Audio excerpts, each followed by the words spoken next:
Good evening, Demon fans, and welcome back to the Demonland podcast. My name is Andy, and well, we're 2-0 for only the fourth time since 1994 after dominating the Saints to win by 1 goal and 12 behinds. Joining us tonight, long-time Demonlander George. Good evening, George.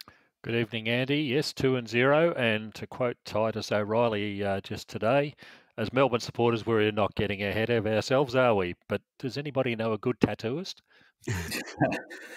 Better line one up. Bin Man, also joining us tonight. Good evening, Bin Man. Good evening, Demonlanders. And I went to the first game of footy on the Saturday night that I've been to since, other than the Dogs practice game, since the 2019 season. Is that right? And it was just terrific to be at the ground and enjoying it.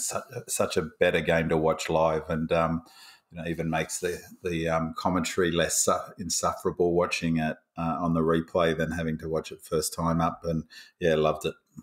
Well, I didn't get to watch it live. I had a prior engagement. We had a family function, so I couldn't watch it. I was keeping track of the score, and having won the game, it certainly made it a lot more enjoyable for me to watch the replay after knowing we couldn't lose. But I was still nervous at points in the game, even though I knew the result. You never know with the Ds. We could have lost it on the replay.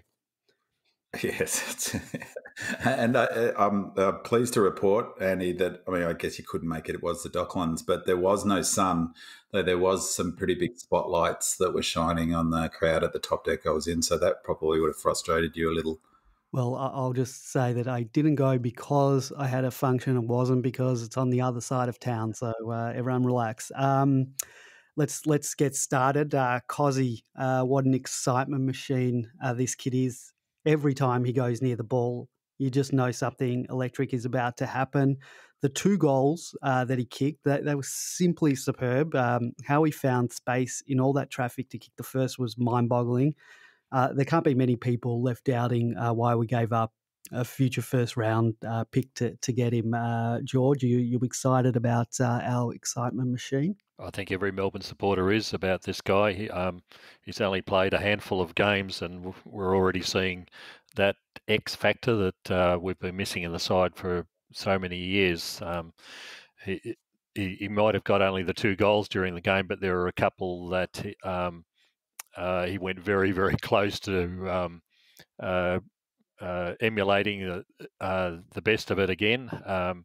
He was denied one by Neil Bullen getting in his way and and taking one out of the goal square for him. So overall, he could have easily had 5 goals, and someday he will. I'm reminded of, and now that he's being used sort of as a shock troop in the middle, I'm reminded of when Clarkson used to do this at Hawthorn, when he'd just for one ball up at a time, he'd move Cyril Rioli into the middle or Sean Burgoyne into the middle. I think we've got the same type of player who's just electric and just provides that shock troop tactic that we, like I said, we haven't had before in the years gone by.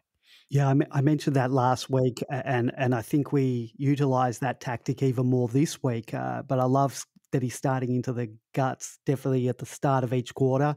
I'm not sure whether this tactic's just to get him into the action early or to throw off the opposition's, their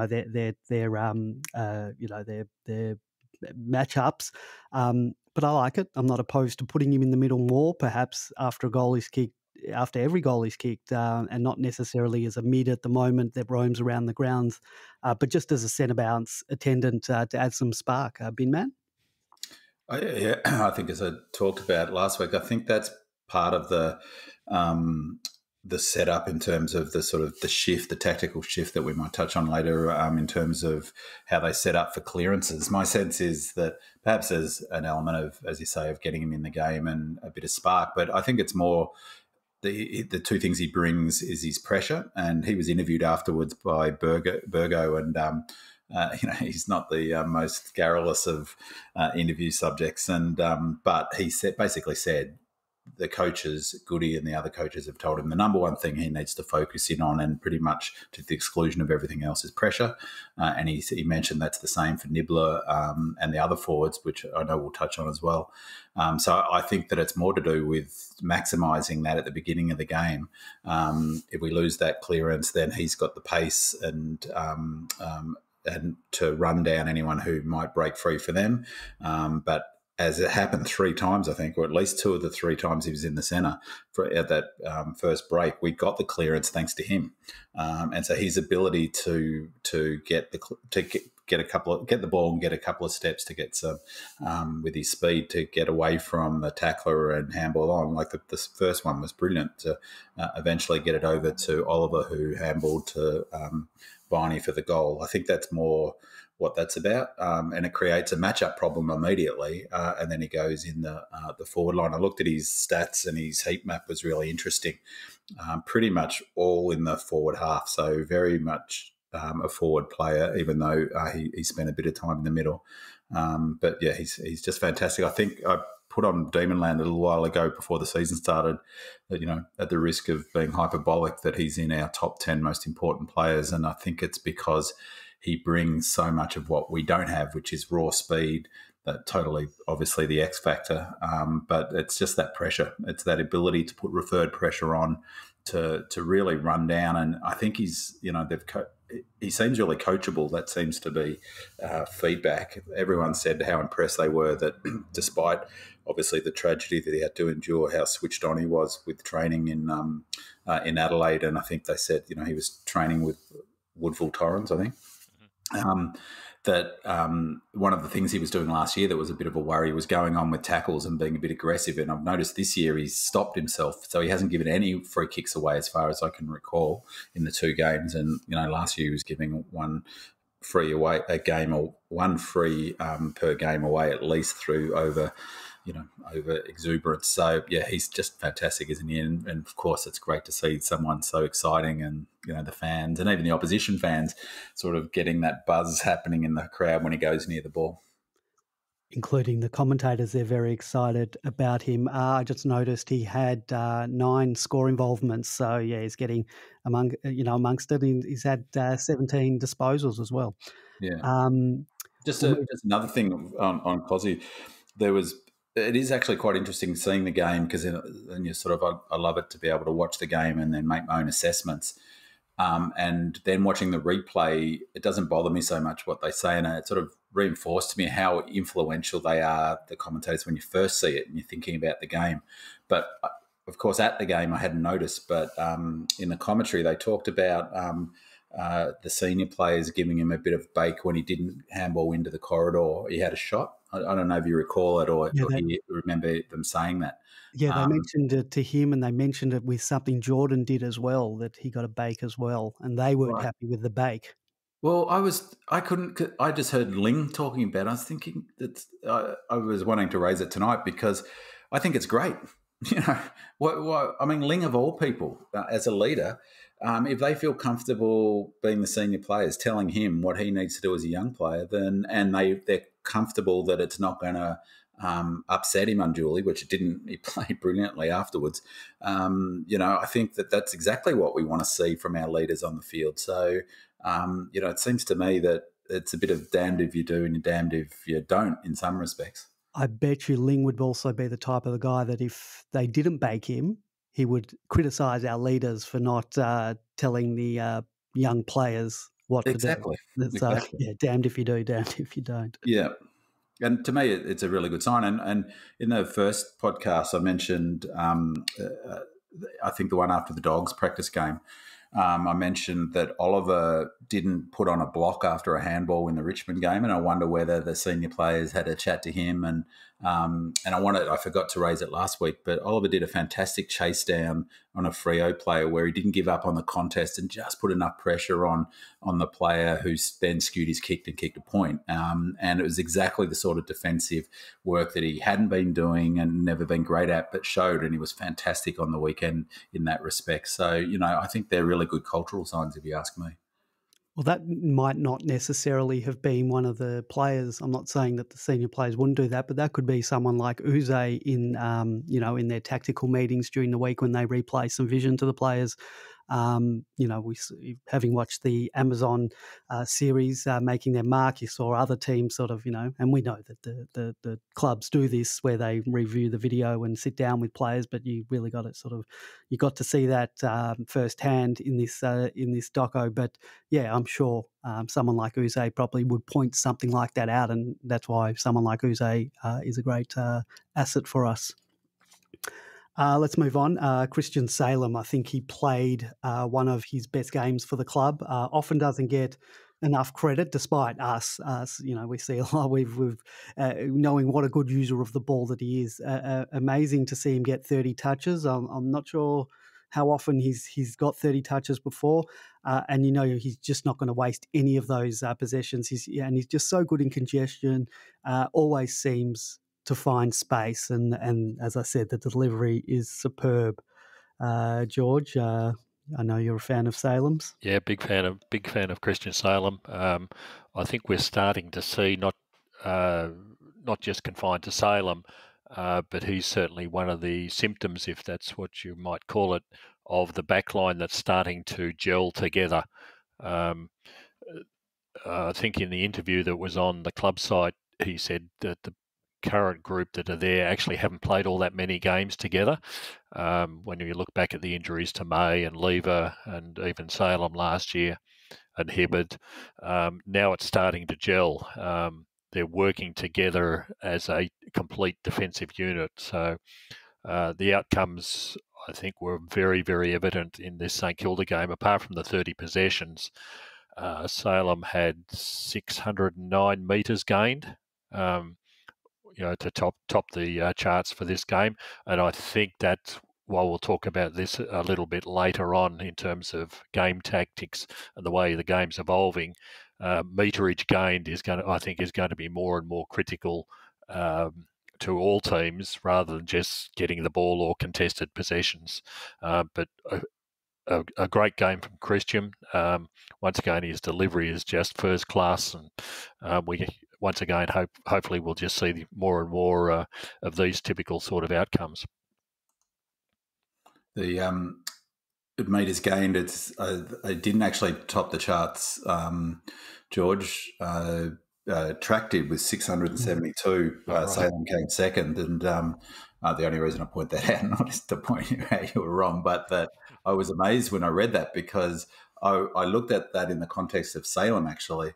And I sort of had in my mind watching live that Petrarca was good, but I didn't really see how good until I watched the replay. And maybe that's a function of, I guess, the expectations you have on him now. It's incredible how consistent he's become. And, he also got 30 possessions like Salem. If Christian Petrarca, I said it last year, if he can get his average up to 25 possessions, then he's up in the top 2 or 3 players in the league, and I don't say that lightly. The other one was amazing in metres gained was Stephen May, 595 metres gained, which is huge for basically a fullback. Well, I guess he plays high, more a centre halfback perhaps. That's huge metres gained for a player like that. And the other one was sort of rounded out that top 4 was Oliver with 520, which is that's a really impressive group, isn't it? So how are they tracking that metres gained? Is it via I guess they've got GPS on them, but it's also when they kick the ball, how far they kick it. Meters gained on its own doesn't tell the whole story, because if you're kicking the ball a lot far and you're just going to opposition every time, then having a large meters gained doesn't really tell the whole story. But have you got any insight on that, B-Man?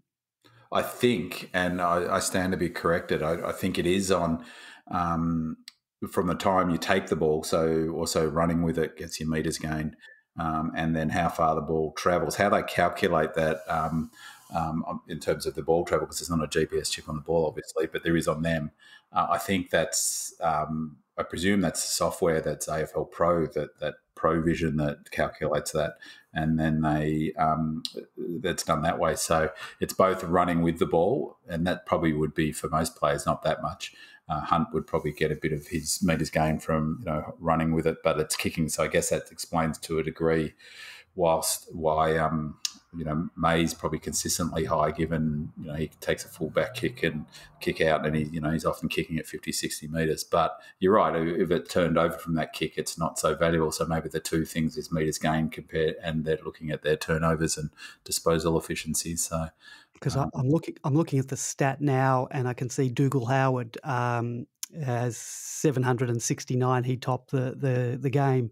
Now we kicked 19 behinds.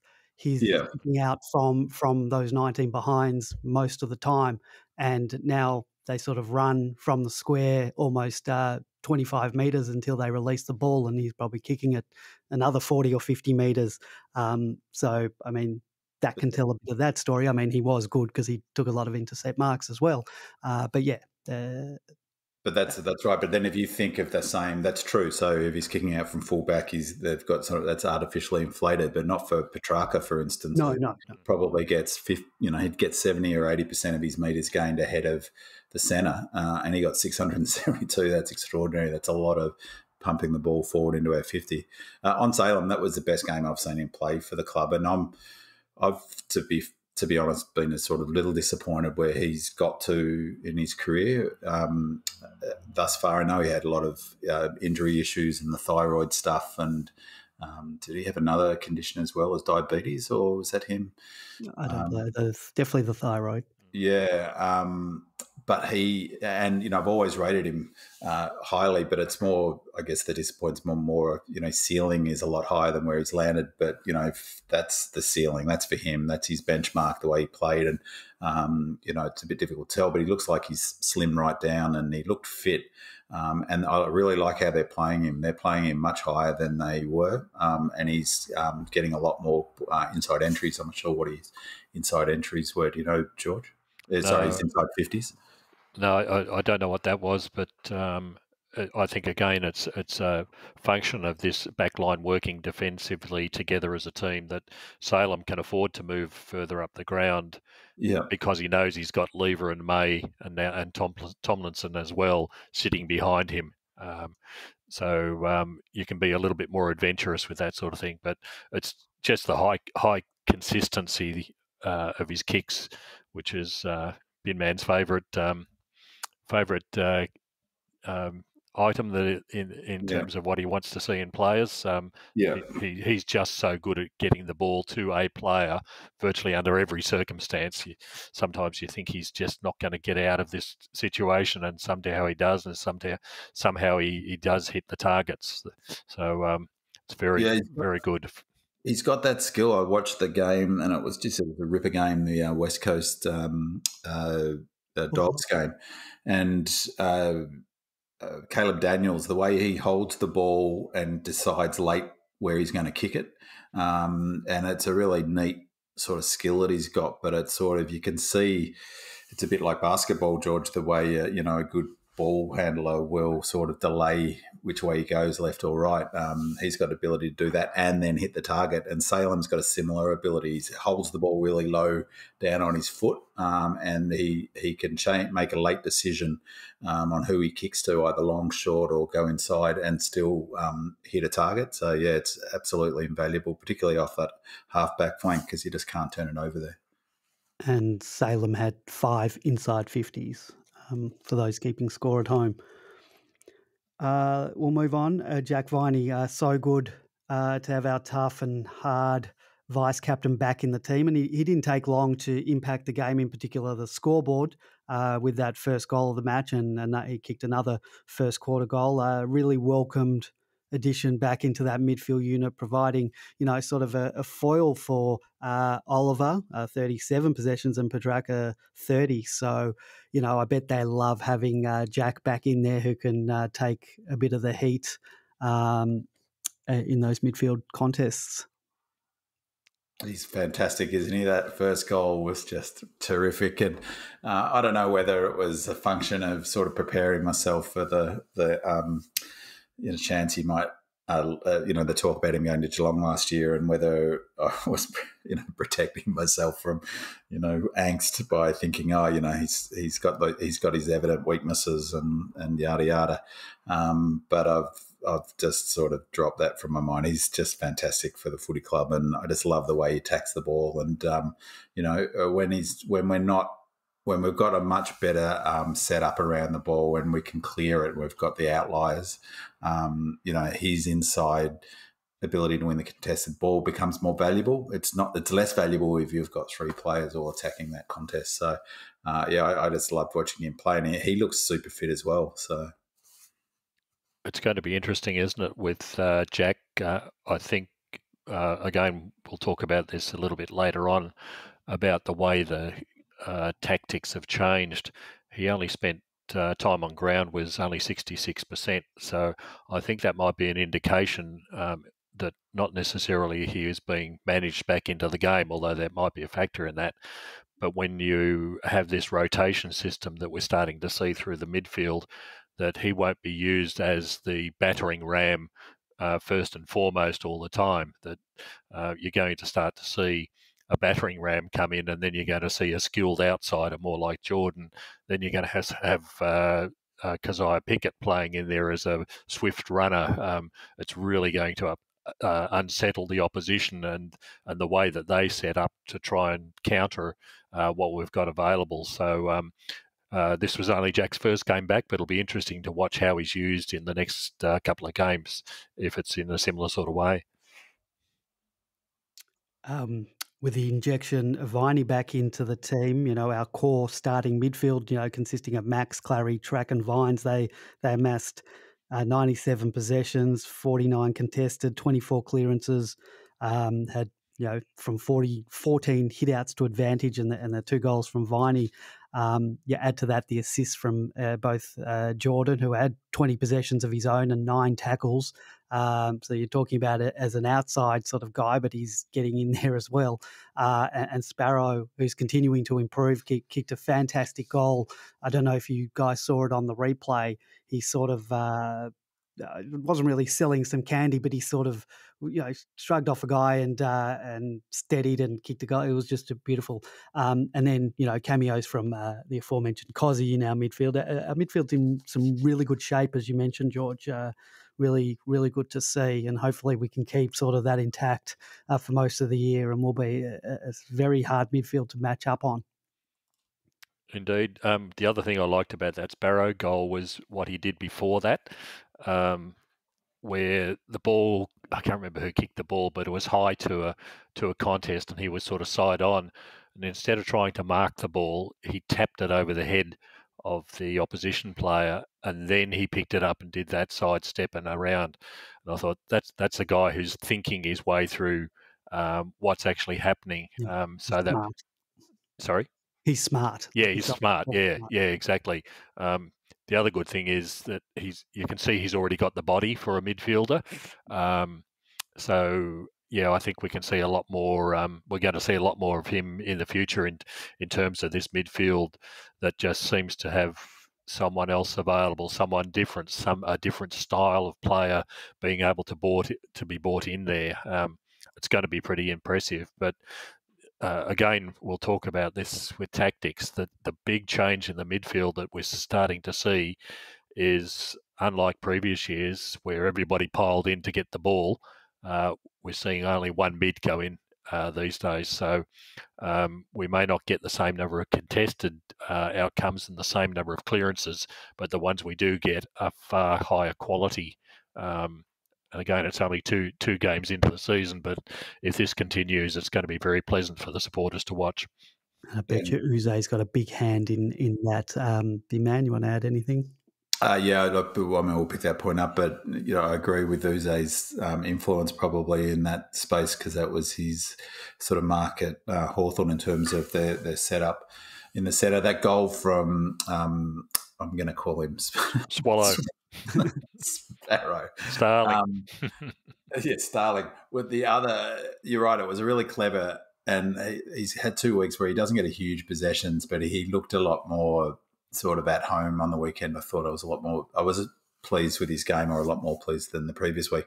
The other thing about that goal, and I was talking about it to a mate I went with on Saturday night, was how critical maintaining scoring chains are, and that, you know, when scoring chains break down, they're often the things that you don't really notice them. It's one of those things you notice in absence, if that makes sense. So, you know, you miss an easy 20-metre kick and it turns it over. You know, it's not like as evident as missing a goal from 20 metres. But, you know, if that then gets, means that we're not able to create a scoring opportunity and it goes down the other end, it's potentially a 12-point turnaround. And that particular one was really important that we got a goal out of that, because we tic-tac beautifully up the ground. We'd had the scoring chain. I think there were 3 or 4 possessions before it, and I think it was Spargo who crossed in and he put it on Sparrow's head, and it really wasn't such a good kick in the sense that it gave the St Kilda defender chance to come out from off his man and make a contest.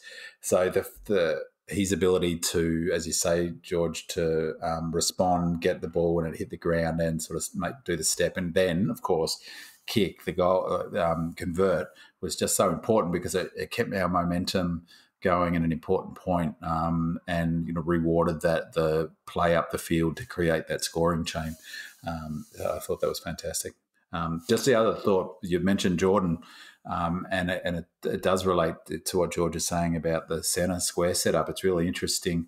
I was really surprised, partly because when people were talking about Jordan, I had not seen him, and George and other track watchers, say a couple of years ago, were talking about what sort of player he was. He was often described as an inside mid, and my critique was, well, do we really need another inside mid at Melbourne?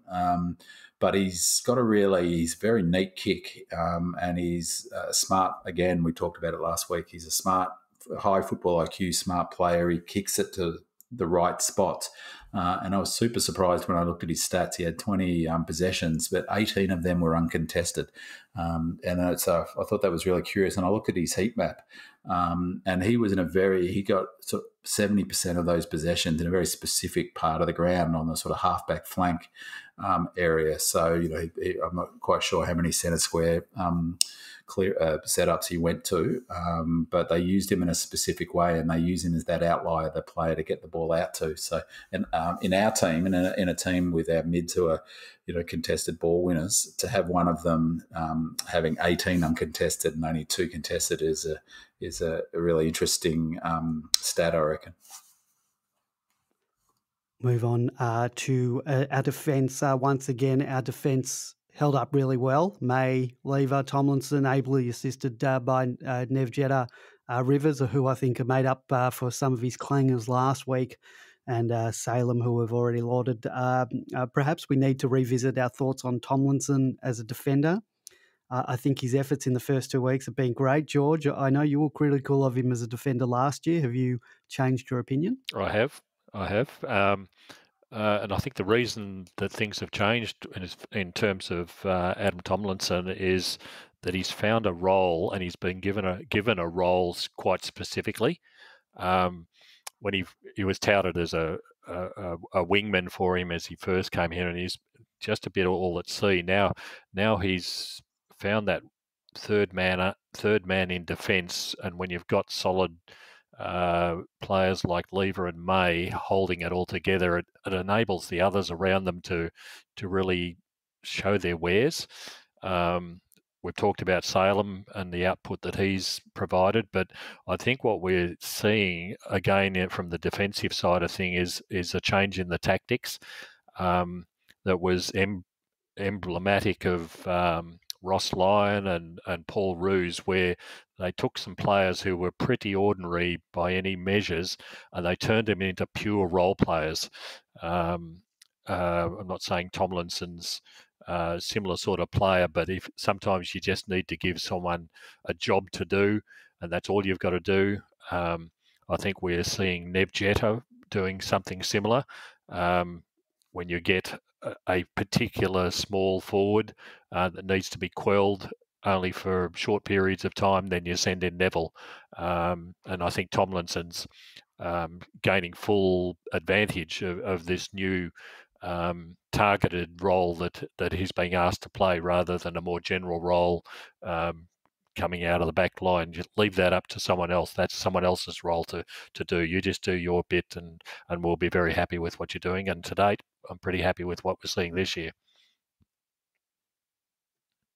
Big man, anything you want to add about this one or Tomlinson? Yeah, concur with what George said. I mean, I was critical of him last year as a defender too. Pardon the pun. In my defence, I did also point out that he would learn, and that he's a good footballer. I think he's never going to be quick. He looks like a statue at times, but exactly as George said, they've given him a position to bed down, and essentially that's the position Oscar McDonald played, which was the point in the diamond, the deep player who takes that last line, and so he's going to be exposed a few times. And just as the case was Oscar McDonald, it looks worse because that's the proximity to goal that often means that he'll give up a goal. He's a better player than Oscar McDonald, and I think Oscar McDonald was unlucky that Tomlinson was brought to the club on pretty good coin and on a long-term contract, and brought in as nominally as a wingman / sort of ruckman utility, and was pretty evident pretty quick that wasn't his go. And so the writing was on the wall for OMAC last year when they elected to run with Tomlinson. And, I think that he's a good footballer, that once he was given enough time in that position that he can bed it down and work on it. I think he's a good chance of just being a super solid player back there, and learning the craft as a defender. And he's got good hands. That's the other thing that he's got on Oscar McDonald, that's for sure, in terms of good soft hands, and takes a good mark as well. So yeah, he was terrific. The other thing about defence is that I'd be interested to know both your thoughts on Hunt, because I thought we talked about it last week. Unclear what his role was, but as I've noted a lot of times, our biggest weakness defensively is generally the smalls and medium forwards, and St Kilda are full of them. And we did fantastic in that respect. And I saw on Demonland someone note that he was marking Butler. And if so, he did a great job. Butler only had 8 possessions, I think. So he really, combining with the fact that we gave Butler no space to run into, so ahead of the ball he had nothing. So once you take that away from him, he's half the player he normally is, and maybe Hunt shut him down as well. So Hunt didn't have huge numbers and didn't get many metres gained, which I reckon is his KPI, but seemed to play pretty well if that was his role. Yeah, well, that was the next point I was going to bring up. It was about Jaden Hunt. I was going to ask, because I'd seen that as well on Demonland, whether that he had been given the job on Butler. I didn't notice it on the night, but I haven't rewatched the game, so I wasn't able to. But it seems, Big Man, I was going to ask you if you knew, but it seems you don't, unless, George, you have any insight into that? No, but I think the important thing was it wasn't only Butler that was shut down.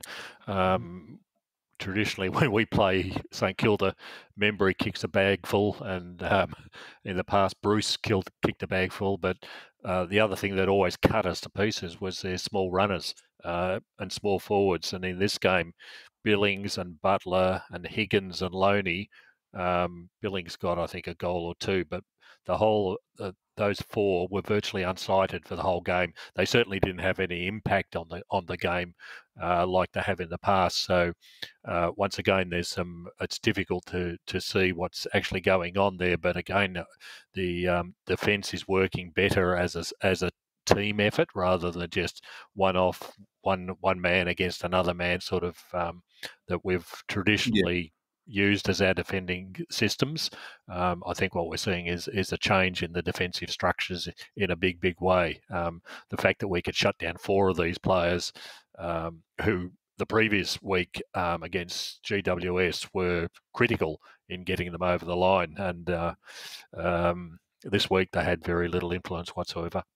Yeah, it was fantastic, and it's exactly that sort of player that gives us has in the last few years given us problems. And watching at the game, I was sitting up behind at the city end and in the sort of pocket up in level 3, so I had a good sort of angle down the ground. And it's really interesting to see now the defensive zone, George. So the way it's sort of set up, it's I described it on Demonland as like a fluid, like a cell almost, because unlike a few years ago where the defence zone sort of lined up in, not exactly, but in lines across the ground in some respects, it moves as the ball moves. So if St Kilda brought it down the one wing, the whole defensive unit would move across like a cell, and almost challenging St Kilda to the only way around it is to cross to the centre or go around that. And then they did try that a few times. But if you think how few times they successfully crossed, given that's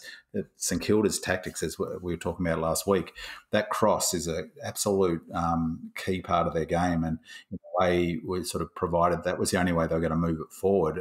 And then when they do, the whole unit moves across. And they were incredibly effective, and that's where I think the defensive unit's really building that synergy, because that can't be an easy thing to do. Everyone's got to trust in each other. There's going to be times where someone, Neville Jett is going to be exposed against a tall, or that's just going to happen. But they've got to have complete faith in each other, and they've got to string games together. So I thought, Rivers' pace, Hunt's pace, and that's the other thing for Hunt down there, his ability to, when they do cross, you need players with pace like Rivers and Hunt to get across and keep the shape of that cell, of that zone. And we were super effective. And if you think about it, there's been a lot of talk about the new rules creating more space up forward. But when you look at how inefficient St Kilda were going forward, it wasn't in their inaccuracy that was hurting them. It was crowded all the time. Whenever they got into their forward line, it was crowded and they really struggled. And we had much more space in our forward line to move. The other good example of that structure, that fluid structure that you're talking about, was the number of times that Brad Hill was streaming down wing or through the centre and had no one to kick to. And had to hold it up, exactly. Exactly, yep. Yeah. And was getting frustrated as well. Yeah. So I think... And again, I heard... on the radio the next, I didn't hear him at the time because I was at the game, but Goddard apparently was saying it was the worst quarter of AFL football he'd seen in the third quarter in terms of skills. And I thought, when I heard that, I thought he hasn't seen Melbourne nearly enough. So it's like I wouldn't even put that in our top 30. But I think a factor that I didn't hear many of the commentators point out was exactly that, George, is that the pressure ahead of the ball and the lack of options was a huge cause of their turnovers. Ours were just our normal skill errors generally. So, I was following the scores on my phone. As I mentioned, I wasn't able to go to the game live. Alarm bells were going off for me when we went 16 points down on the back of the Saints kicking the first 3 goals of the second quarter, and I think they had kicked the last one on the siren almost in the first, and I thought we'd crumble. Past Demons teams tend to do that, but upon watching the replay, it was pleasing to see us continue to apply pressure, and we subsequently kicked the next 8 of the next 10 goals. Were either of you two worried once we kicked the first 3? Once they kicked the first 3 of the second quarter, George, did I think it was all over and they'd run all over us? I was surprised at the parallels between the girls' game, the women's game, and this game in exactly the same sense, that the scoreboard wasn't reflecting who was controlling the game. And I was surprised that St Kilda were that far ahead at that particular time, because I don't think we were playing all that badly. That they managed to chance a few goals that got them up. I think Steele kicked one in the goal square because it came out the back.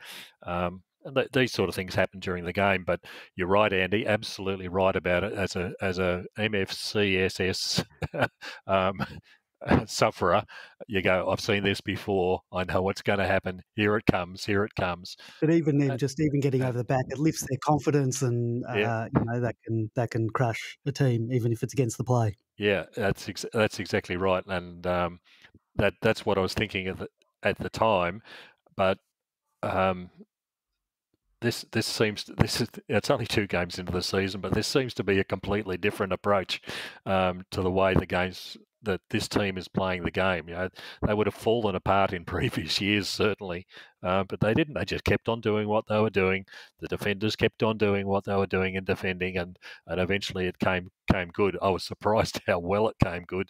Like you said, when we kicked 8 of the next 10 and basically opened the game up, and we probably could have done better if we'd been able to kick straight on a few occasions. But We'll get to that. it was quite emphatic, the response. So that's a good sign of a team that if you want to play finals, that's the sort of approach you've got to have. I think there's a tendency for D's fans, and with good reason. You've been following D's as long as we have, to sort of focus on the negative, I guess, but and to forget the positives of previous years, because last year was really disappointing. We should have made the finals, but it was a big improvement, I reckon, in their resilience across the season, and their ability to do 2 things that we did really well in this game. One, peg back a margin, which a few times last year we did, and were unable to get back over the line. I'm thinking the Geelong game and the Richmond game in particular. But where we sort of steadied and got back into the game and didn't get flustered when a margin got jumped out, and probably ones that I could think of where we did peg it back. And so I think that's sort of something that's been improving in the, even 2019 with such a horrible season were some examples of that. I wouldn't overstate that. But the other thing that we've done really well last year, and I reckon already well twice this year, is balancing up when teams come at us, and going into a tempo footy, which I think that was wanting to talk sort of about that tactical shift. And I feel like there's been a number of pretty big key tactical shifts since Goody started coaching. And one of them is the ability to play tempo footy, which I think that sort of started in 2019 in on the back of what was a horrible season. They took the opportunity to introduce playing tempo footy and holding the ball and stopping the opposition's momentum. When that sort of became vogue, teams were using that more and more in that year. And I think part of that was taking that opportunity to get something out of a horrible season, but also mitigated some pretty big potential thrashings. We didn't get really thrashed that often that season, despite how our struggles. And we did it fantastically against Freo, where when they came at us, we held the ball, stopped the momentum essentially, and we did it once they pushed again in that third quarter. I think it was the third quarter in this Saints game, where we were very clearly slowing it up, and the commentators made note of the players yelling on the boundary line and around the ground, and it was made note of in the some of the interviews, in the post-game interviews. I listened to Steve May saying exactly that the leaders were saying, hold it up, let's slow it down. And that, that's really, I think, sign of maturity as a team, and it gives another string to our bow, that's for sure. Do you think the tempo method of slowing the game down actually also requires higher fitness levels? Somebody's got to run to create a space for the kicker to be able to kick it to them? Yeah, totally. I mean, it's absolutely, and also stretches the opposition. I think the main thing is that, again, sort of that basketball analogy, George, it's like, if you're behind, you want the game to get fast, don't you, in basketball? It's the same in footy. You want a fast game when you're, because both teams score, you just hope that you score more when that happens. But to your question before, Andy, when a shout out to Lace Out, who I think posts on, I'm fairly confident it's the same person. He posts on Demonland, but also has a YouTube channel that puts together packages of highlights of all the goals and highlights of the D's matches. And so I watched that, and that sort of moment where Viney got run down. They were up by, I think, 22 points or something, and Viney looked like we finally got the ball forward. We just couldn't get the ball forward. He was running into an open forward line and got tackled. That was the moment I thought, oh God, this is but from that point on, we really got going, and I think the fitness was a massive issue, George, in terms of our ability to push back on them at that point. I think skills are still a little bit sloppy. Some drop marks, some missed kicks. We've just got to tidy that up a little bit. I'm happy to chalk it down to brushing off the cobwebs. I don't know. Were you concerned, either of you guys, George? Not greatly. I was more impressed with the improvement in the pressure around the ground. It's hard to judge turnovers. It's what causes the turnovers is more critical. So I think having the ball in the hands of people like Salem and Rivers this week was a definite improvement in the skills. The turnovers were 72-65 against St Kilda, so we weren't as bad as them. But it's early in the season. You've got to expect errors are still occurring. They're just not up to it quite yet, and up to the efficiency that we require. But hey, we won the game, and that's really all that matters at this stage. And on skills, the bottom line is that players who aren't very good kicks aren't suddenly going to become good kicks by magic. It's just not going to happen. And, I've fair dinkum, my head will explode. As the commentators like to say, my head will literally explode if Jaden Hunt tries to kick the ball 25 metres again. He just cannot do it. He has not got the ability. I reckon it goes about 30% hit target, 70% miss from 25 metres. If he can't kick 50 metres, carry it and kick 50 metres, give it to someone else, for God's sake, because he's just terrible. And, I think that we've got some pretty average kicks in the team. But I think, George, as you say, the key is to get it into the Rivers' hands, and that to Salem, to, Bowie when he comes in. Well, that's what I think's happening. I think they're waiting for Bowie, having said that, do his time in the twos. So having said that, I reckon Alex Neil-Bullen has really improved his kicking. It's really obviously hard to improve your ability completely, but he's making better decisions, which is part of it, I think. So it's not just, it's who you try to kick to in what circumstance is also part of the puzzle for, turnovers and skill errors. And he hit a beautiful kick inside. I forget who was the leading target into the middle. And, he played another good game, I thought. Oh, I think we've lost Big Man for a sec. Big Man, just check what's happened. All good? Oh, yeah, now you're back. Sorry, I was just talking about Neil-Bullen. Did you get the... Yep, it was just the last I think 10 seconds.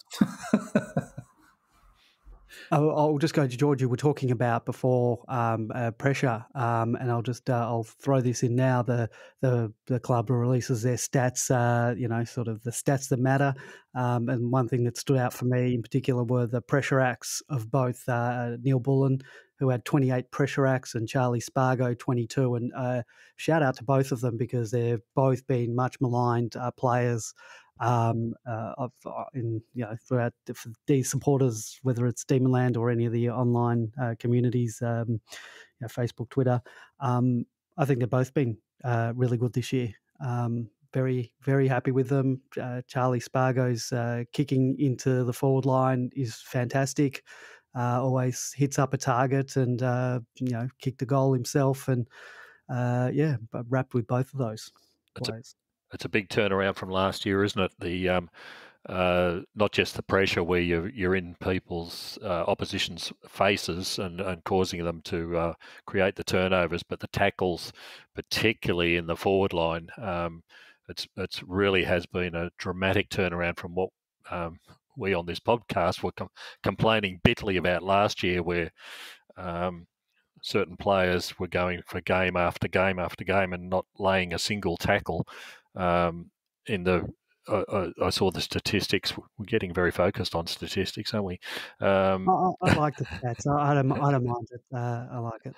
But we had 12 this week. We had 12 tackles inside 50, and last week we had 15. Like I said, compared to last year, that is chalk and cheese. So you put the pressure on, you create the tackles, you create the turnovers.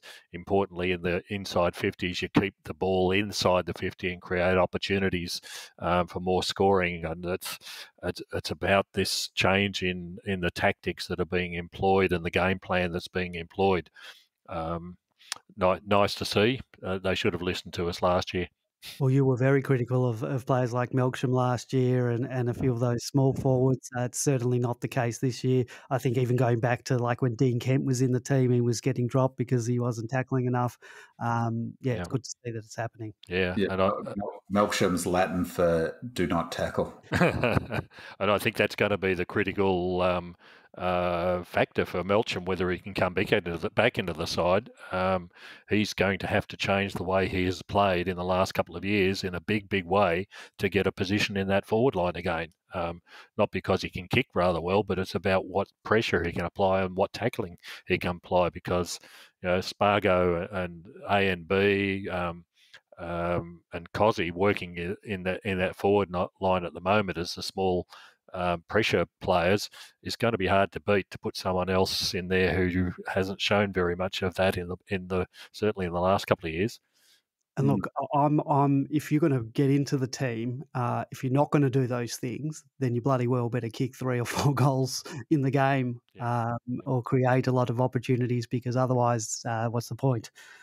Yeah, on pressure, it's a credit where you're speaking of being critical. I've been critical in the last few podcasts about the club's comms, so credit where it's due. There's been some good content on the website that the clubs put out. One of them was the interview I mentioned with Pickett, who Burgo talked to him, and he really emphasised, he was asked about pressure, and he really emphasised that that's a really key thing that the forwards are focused in on. And he mentioned Neil Bullen and Spargo in that mix. And it's actually interesting in terms of the tackles inside 50, despite Jordan's heat map suggesting he's spent 70% of his game on the halfback flank. He led our inside 50 tackles with 4, Spargo with 3, Viney had 2, and one of them was that second goal that he kicked. That coaches must just love that when you get a tackle inside 50 that gets a dropping the ball or a free kick and then converts. So, and Pickett only had the one, but the other good bit of media that on the pressure front that the club had was that they had that stat about the pressure, the 50 between Neil Bullen and 50 pressure acts between Pickett and Neil Bullen. They actually have a video on loop of a bunch of them rolled together of Neil Bullen and Pickett's pressure acts, and it's really Spargo. Yep. Pickett and Spargo, I should say. Yeah. And it's really interesting looking at them. And if you also look at the AFL Pro Vision, it's the same, because in that Pro Vision, all of their involvements are picked up, including their pressure acts. And whilst Pickett only got the one tackle inside 50, and Spargo had 3, so he got the second most, is when you see the pressure acts, it's really interesting to view them the way they've got them clipped up on the website, because it's that hand in, it's that, it's that hunt down and just putting enough pressure on a player who's about to kick. It's the buzzing about, and both Spargo and Pickett are just fantastic. It's really good vision to see. And the other thing it shows is how fiercely Spargo was tackling. It wasn't just his sort of pressure acts. He was really going in hard for the footy. The next thing that I want to talk about is our accuracy or lack thereof. I mentioned at the top of the show that we won by 1 goal and 12 behinds. We really had a golden opportunity to put a team away, and instead of converting our on-field dominance into scoreboard pressure, we gave them a sniff. With scoring a little more free-flowing this season, we simply can't allow to give teams a sniff. And whilst I was able to watch the match comfortably, because I was watching the replay comfortably, knowing that we couldn't lose, the Saints certainly had enough time to get a run on at the end. We weren't in front by enough. And had we been more accurate in front of the big sticks, we could have had the game out of their reach at three-quarter time. 31 scoring shots to 18, and you only win by 18 points. It's simply not good enough. And that foregone percentage can bite you in the bum later in the year. I guess if you keep winning, percentage is less of an issue, but we need to get some of these guys out on the track and having set shot practice because it's been an issue in both of our matches this year. Fritsch 1 goal 3 this week, and Fritsch often leads out, and he does very well because he takes the marks. He leads really well and takes the marks, but he's leading very wide out, so he's not giving him the best chance. We'll give him credit. He kicked a very good steadying goal for us that he kicked. We really needed it. Tom McDonald 2 goals 3. Petraka three behinds, and a few that just missed everything or sort of went out. Kozzy 2-2. Luke Jackson missed an easy set shot. We really need him kicking goals. That was an easy one.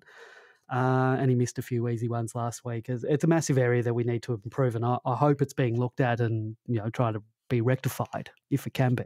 No doubt it's been looked at, but the bottom line is the same point that I made before, is that if you've got poor kicking skills, the two metrics that'll show that up are your turnovers and your missed shot for goals. So the way to improve, the number of goals you kick is kick more from the corridor. But modern footy, there's not much space to kick into that corridor. You don't get those opportunities. So you have got them from the boundary line. Jackson's technique's poor, I reckon. Having thought it wasn't too bad. I don't know what the deal is with Fritter, but I was joking on the night that if there was I'm not sure what it would be called, but if there was a Coleman equivalent for points scored, he would be miles ahead. I'm not sure who you'd name it after. It would be it'd be a Melbourne player, of course. But he would be, and he seems to fade it sometimes, drill it sometimes. He's a frustrating player. And when he does flush it, like the one at the end of that third quarter, which was a critical kick because we really needed some sort of reward for our dominance of that quarter. That when I was sitting directly behind that kick up in the stand, so he was kicking to me and didn't deviate off a straight line, that kick. So it's all over the place in terms of sometimes he fades it, sometimes he kicks it dead straight. So perhaps there's a psychological thing there, because when he came into the game, as Great Viney was talking about last week, he was super accurate. It's funny, isn't it, with Fritz? He's almost got to have a sighter or two. You can almost guarantee the first 2 set shots will miss, and after that he's able to kick it straight. But I think he's got a fundamental kicking problem in that he drops the ball too much onto its end. It's good if he kicks through it. Yeah, perfect. Yeah, it's low. It can be low and hard, and he connects nicely with that. But as soon as he's got a slower approach and a more methodical approach, he seems to forget that actually putting the power of the leg into it to make sure it goes straight. So yeah, you hope that the coaches will be working on it. There was some talk on one of the Demonland threads about coaches bemoaning how little time they could spend on goal kicking, given the requirements of how long they could keep the players on the track. And I think we've heard previously about similar sorts of problems, that people just don't practice kicking goals these days in the way that they used to in the past. However, there was a good point that was brought up by D. Zephyr in the chat room there about 10 minutes ago or so, that we still scored 57% from inside 50s, which is our highest percentage since 2016. So that's an improvement. It means we're getting the ball in there, and unlike certainly last year and the year before, where we get the ball in there much more than other sides, we just weren't scoring. But now we're starting to get the scores. What we're all hoping for is that it could be even better than what we're seeing. 57% could easily be 60, 70, 80%.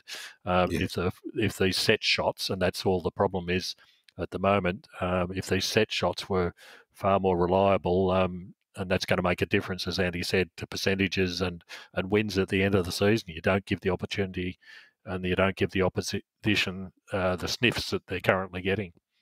I didn't see that comment from D. Zephyr, but funnily enough, I was going to make a similar point. That that ratio was amazing, and I think we had only maybe 2 more inside 50s than them, and we had 13 more scoring shots. That's incredible. That statistically, that's And incredible. I've got another stat as well. The efficiency inside going inside 50. A Demolander post during the week, D-Man pointed out that we had 72.2% efficiency going inside 50 as opposed to their 39.6%. And He that, noticed, we had sprayed it and had 39 shots on goal, so I'm assuming that we missed a couple completely or didn't make the distance. But, we're at least improving our connection inside 50. But we just need to start turning those opportunities into goals. yeah. And then we can erect a statue of Uze outside the MCG. Well, and part of that is the setup and that speaks to the way we're structured up and how the tactical shift to really being a sort of critical thing for us now is our intercept marks from the half back line and attacking from the half back line, and combined with that defensive zone that we were talking about before. Their difficulty scoring was to do with how little space they had inside their forward 50, and conversely, our ability to get 31 scoring shots was 31 scoring shots was to do with we had a lot more space, and they just couldn't structure up their defence in the way that we've done, and that's been an evolution, a slow evolution over the last season and a half, where we've really improved our defensive zone structure to where we're super hard to score against. I've been tracking our scores against for a while now, and we are a really hard team to score against. You look at Freo's difficulty last week; they opened up GWS last week, and GWS, they were, a final eight side. Well, they made the grand final 2 years ago, of course, or 2 seasons ago. And St Kilda are a sort of aggressive side, and we just didn't give them that space inside their 50. It's a remarkable, if you think how often 2 seasons ago, everyone on Demonland was quite rightly just pulling our hair out collectively about, winning the clearances, smashing them in the clearances, smashing them by 15 inside 50s, and losing games.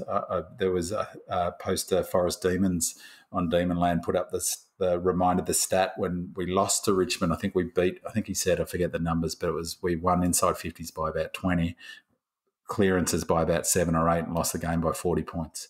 There's a complete change to where we're in now, and those sorts of stats that D Zephyr picked up, and you just mentioned, Andy, were, they're radically different statistics than say 2018 when we were making a prelim.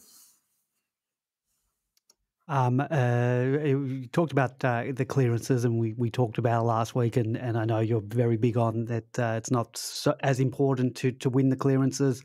But Maxi did go up against I'm just pulling up my notes here. He did go up against a very inexperienced opponent, and understandably put on a bit of a clinic for him. He's had 40 hitouts to Hunter's 13. We won the hitouts 52-17. Clearances were even once again. So, yeah. Well, and we completely dominated them, and had we kicked straighter, it would have been a bigger scoreboard thing. So I guess you're still right there, Big Man. Yeah, I think that if I was to put, there's definitely been a change. There's absolutely been a shift. And I want to be clear, I'm not saying that clearances aren't important, that, clearances are always going to be important. But, for 2018, I think, as I said last week, we're +3 differential. And that would have been one of the key things that we looked at to win contested ball and win clearances. I think, though, that it's shifted where we'd be happy if at the end of this season that differential was about break even.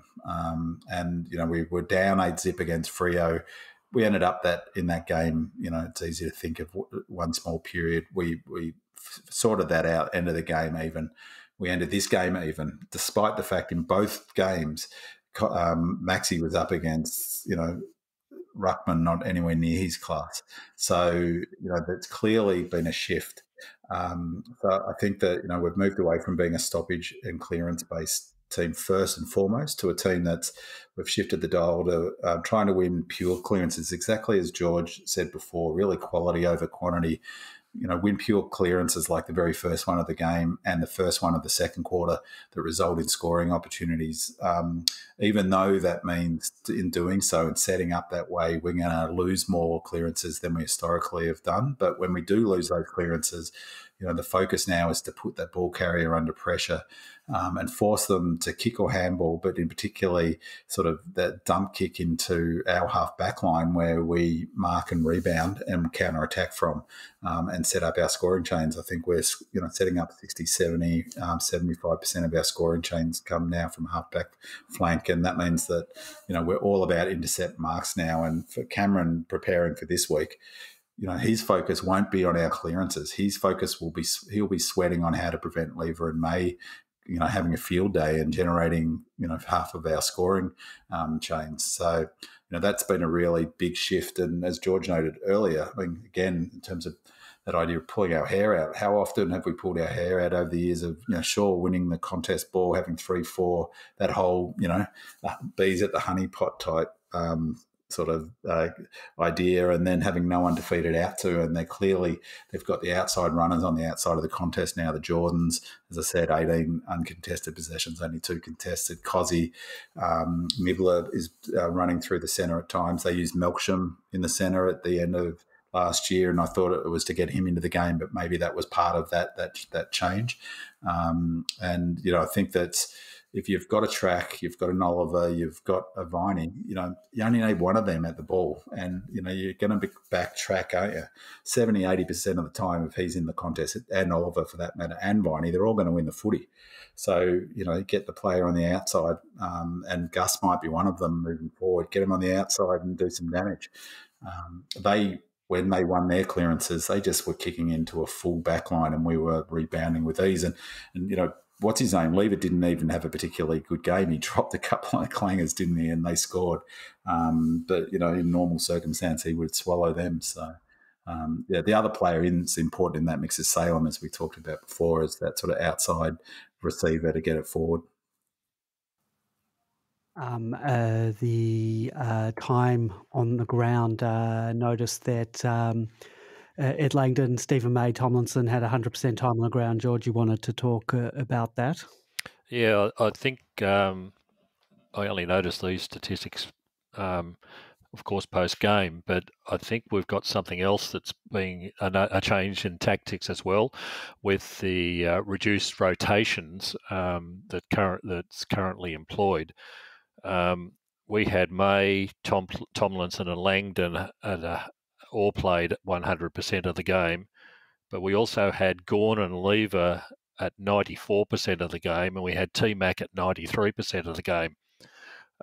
What that means is that you've got 6 players who basically only get rotated. Gawn, Lever and T-Mac is probably only one rotation out of the 75 that we've got available. So you've got 6 players on the ground who are only going to use up one rotation. That means you can use the rotations with other players on the ground, your mids who can come out and run much more freshly. So I think what we're seeing, and St Kilda only had one player who played 100% of game time. That was Dougal Howard. He probably had to because he had to work so damn hard for the whole game. But I think this is, again, another tactical use of those players with their greater fitness. You can then translate that into an advantage on the ground of being able to get your mids and your harder running players that break that becomes so necessary in the game. Another big change, I think, that's probably gone unnoticed to this stage. Yeah, that's a really interesting point, George. I hadn't sort of considered that, and particularly the way that's used in relation to, I guess, sort of taking advantage or maximising those 75 rotations. That's just looking at that list now, and Clayton Oliver's 91%, which is, he must have his tank right up there. But then you look at a player like Hunt, only 78%, Pickett 77%, Neil Bullen 76%, Rivers 75% and Spargo 75%. As you say, and the other one's interesting there is Brayshaw only 70%, is getting those runners off the off the park and giving them a chance to get their energy so they can get back out there and do the sort of running that defensive zone that I was talking about. And not just the defensive zone, but the all-team defence requires so much running. You need those players with fuel in the tank. That's a really interesting point, and I wonder how that lines up for other clubs. We'll keep an eye on it. Yep. George, anything else on intercept possessions? Again, just loving the statistics at the moment. For all teams, somebody pointed this out in Demonland again during the week. We're at plus 11 on average for intercept marks over the opposition. The next best teams are Richmond and Essendon at 5.5. So we're getting 6 more intercept marks per game at the moment, the way we're playing, than the opposition are getting. And I think that, once again, this builds into this story that we've been telling tonight about the change in the tactics. I think Richmond have always been the classic exponents of this. Their half-back line of, or their back line of Grimes and Vlosten and Asprey and Rance in the past. Their drive all came out of the half-back line. Now we're seeing the same sort of thing coming from our back line as well, and to be even ahead of the premiers the way they do it at this stage, I think is a really telling but very good sign for us. B-Man, you've written a thesis on the changes since 2018. We've talked about a few of them tonight. Is there anything you want to add before we wrap up our game talk? Yeah, just I find that shift really interesting, and for a range of reasons. I mean, the other one is this has been the case for us anyway, but the notion of us being a territory team, if you listen to the players, it's really often a good way to sort of get the code because they repeat the key messages. And that footy show, the one that you referenced before on Amazon, Andy, they do that a lot, the players, when you hear them, because it's that repetition of the key sort of, I guess, approach or that the team has. And one of them, if the players mention territory a lot now and started to last year. And by that, I think it's really, unlike Geelong, who are happy to, kick the ball around the halfback flank, same as West Coast, to hold the game. We move it forward like Richmond does. We look to gain territory that way. I think that's probably always been part of Goody's game, but I think it's even more the case now. The game, the sort of whole shift has been a little that way with Richmond. The other thing probably the other point I'd like to sort of say is there's been this narrative about Goody being, one-dimensional, not responding, that he's tactically always behind other coaches, critique of his game day performance, that sort of stuff. And I think that when you're watching it week to week, that sort of tactical change can be hard to see unless you sort of step back and look at it in the way that, say, George has with the stats and see what it's suggesting. I think that it sort of really that shift, and I think it's been quite a big tactical shift in the last 3 years. The tempo footy, the less focus on clearances, those things really does contradict the sort of narrative that Goody as a coach hasn't evolved and is limited tactically and limited sort of, we're playing old-fashioned footy or, I think that kudos must go to him. And, and even now there's a tendency, even you mentioned it before, to sort of give credit to Uze and Williams, who, anyone but Goody sometimes it feels like. So, I think that, in the spirit of credit where it's due, it'd be good to acknowledge what he has done well. We'll move on from our match talk, but before we go into sort of changes for the Giants and sort of doing a preview of that game, our women's team had a fantastic come from behind win against Brisbane to sew up a top 4 spot and get a home final, which is fantastic. I wasn't able to watch the game, so I'll leave it to you boys to discuss it, and then we'll talk about a little bit about who we're playing next week in the girls' game. So, which one of you, George? You want to take it away? With pleasure, Andy. This was the third of three fantastic games against, I think, three of the top four sides in the competition. And I think all of them at some stage have actually been, in the last 3 weeks, have actually been at the top of the ladder. And we've beaten all of them, despite being handed a real pile of garbage from the AFL in terms of who we had to play. We couldn't imagine a more harder draw against more harder teams in the lead up to the finals just to even get there, and everyone was hoping that we might be able to beat one. I don't think anybody thought we'd beat all three, but that's exactly what the girls have done. And boy, each of these games has just been sheer, utter toughness and hardness, and they've been hard-fought games. They weren't as a result of better teams kicking high scores and things like that. It was just battle after battle after battle around the ground, and they just held up and did so well with it. In this last game against Brisbane, they lost Daisy in the first 12 seconds of the game with a knee injury. She'd been moved forward in the last couple of weeks to try and add something solid to the forward line, and you would have expected, having lost her, that the team might have fallen apart. Well, they just held together and just kept on keeping on. Brisbane were, in a way, fortunate. I think they kicked 6 goals only, but they just, every time they went down forward, they kicked a goal.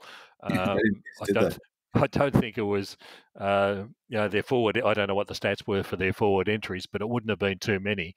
But every time they went down there, they seemed to kick a goal. And every time we responded, every time they came back, 3/4 times we were 11 points down. And I was thinking at the time, look, we're playing better than they are, but with, like I said earlier in this podcast, I couldn't understand why we were behind on the scoreboard. The fact was we were. 2 minutes into the final quarter, we're back in front. The girls just threw themselves in at it again. Eliza McNamara and Tyler Hanks were just terriers around the ball. Just fantastic, the way they just kept on keeping on. Karen Paxman, who's sponsored by Demonland, was just a rock in the middle. But the young players are what really impressing me around this side. Tyler Hanks is 20, Eliza McNamara is 19, Alicia Bannon, I think she's 19 or 20 as well, and all of them just put in so much in this game. It was just fantastic, and having lost Daisy, I thought we're not going to find a target up forward. All of a sudden, Shelley Scott stands up. All of a sudden, Kate Hoare stands up. All of a sudden, Maddie Gay stands up. It was Eden Zanker played fantastically in the middle. She got pile driven, and would have got you 12 weeks in the NRL the previous week. And it wasn't surprising that she wasn't as effective in that game. But in this game, she really showed exactly what she's got. She was just fantastic. She's just a brute around the ball. I don't know if it's right to call a girl a brute around the ball, but she's just fantastic with the skills she's got and the height she's got. Look, the rest of the competition, even though we're playing off in effectively an elimination final this week, the rest of the sides will be hoping that they're not going to come up against Melbourne. Fremantle, I think, will be seriously worried because I think they beat Adelaide in round 3 or something. But other than that, they haven't beaten any of the sides in the top 6. They got a pretty good run into it, and we've beaten them only 2 weeks ago at home over at Fremantle in 35-degree heat or something similar. So the girls should be really, really proud of themselves and for the club as well as themselves. So well done to them, and we hope to see a big crowd out at Casey this weekend.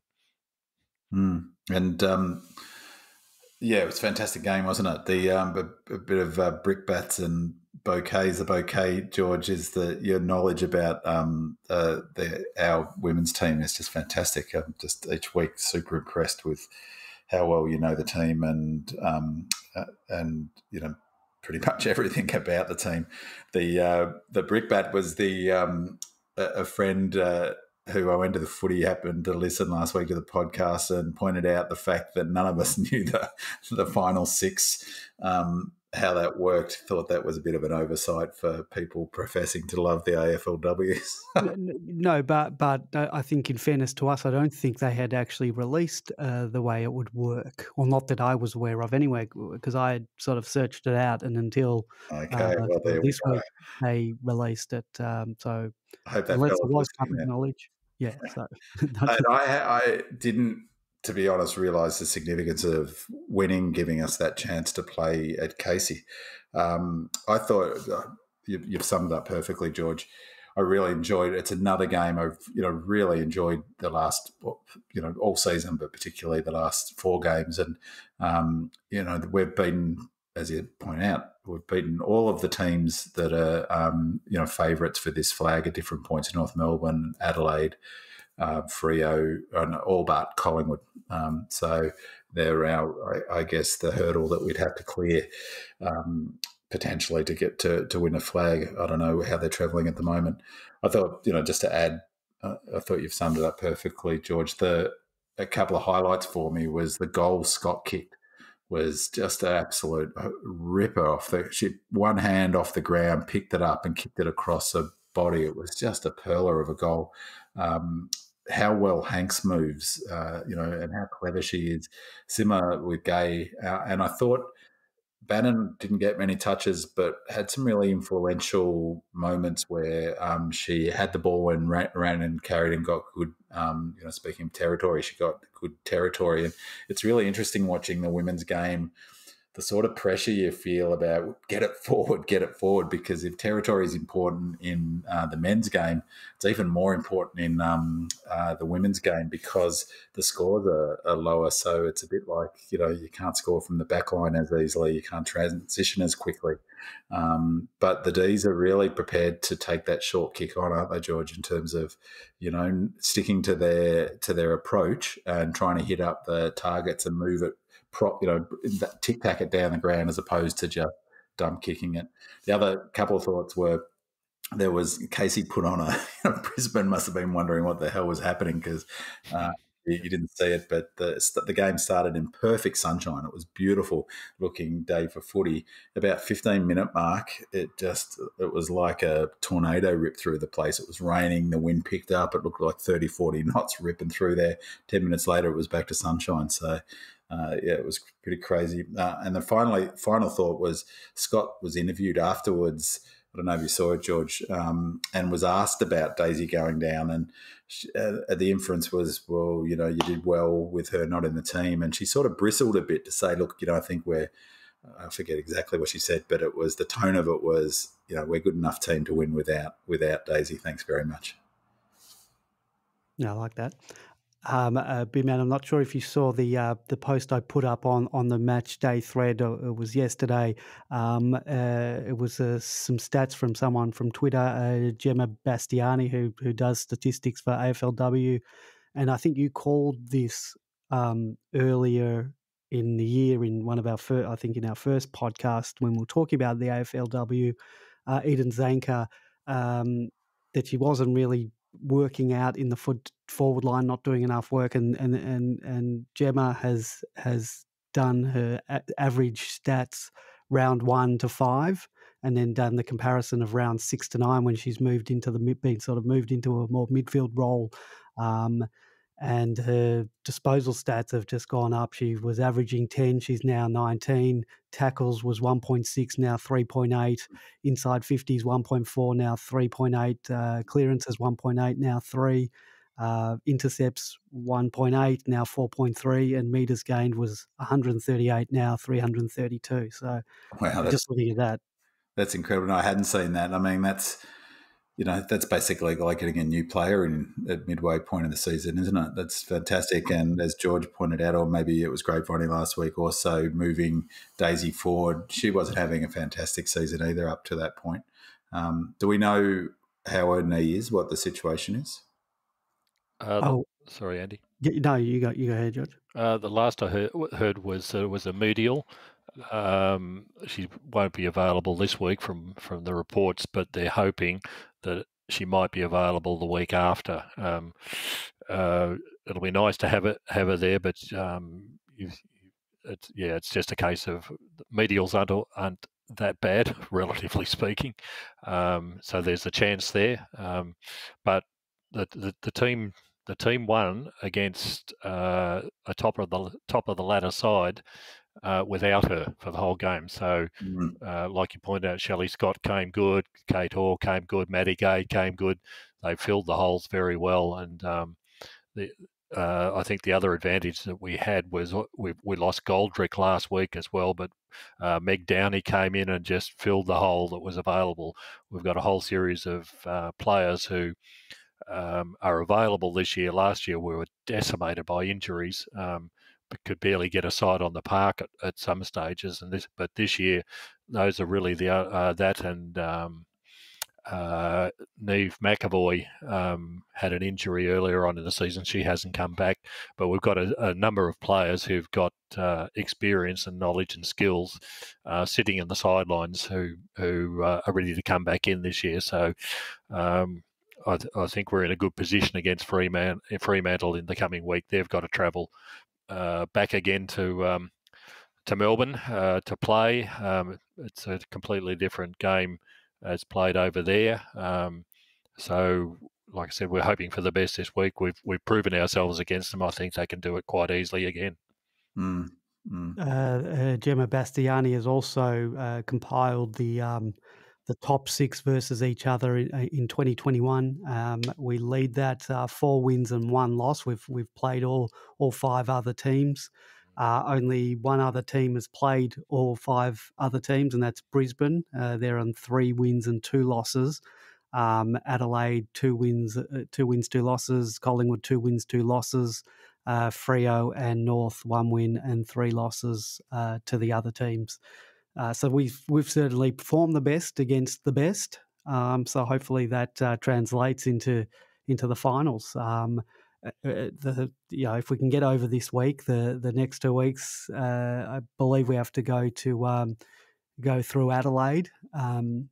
We've beaten them once, but we've got to play them there, so that's a different ball game altogether. Yeah.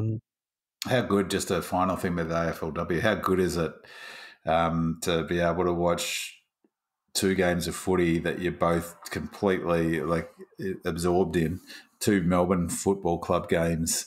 The last few weekends, last 2 in particular, with the men's game and the women's game on the same weekend. It's just like it's catnip for D's fans.